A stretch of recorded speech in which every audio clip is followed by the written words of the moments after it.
Hello అండి, అందరికీ నమస్తే. తిరుపతికి వచ్చినామండి. మార్నింగ్ అయితే దర్శనం తీయాలనేసి వచ్చినాము. తిరుపతికి వచ్చే వాళ్ళు చాలామంది టెన్షన్ పడుతుంది, టికెట్స్ ఎట్లా ఏంటి, 2 నెలల ముందు బుక్ చేయడం అట్లా అని.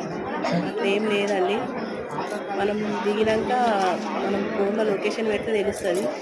అలిపిరి కాడ రోజు 10,000 మందికి అయితే టికెట్ ఫ్రీగా ఇస్తారండి. మనము నైట్ 9 o'clockకి వెళ్తే మళ్ళీ మార్నింగ్ 6 గంటల వరకు ఇస్తారు. కొంచెం మనము శ్రమ అనుకోకుండా ముందు వెళ్ళి లైన్ ఉంటే మాత్రం మనకు ఆ రోజుకే టికెట్స్ దొరుకుతాయండి. 12 తర్వాత టికెట్స్ దొరుకుతాయి.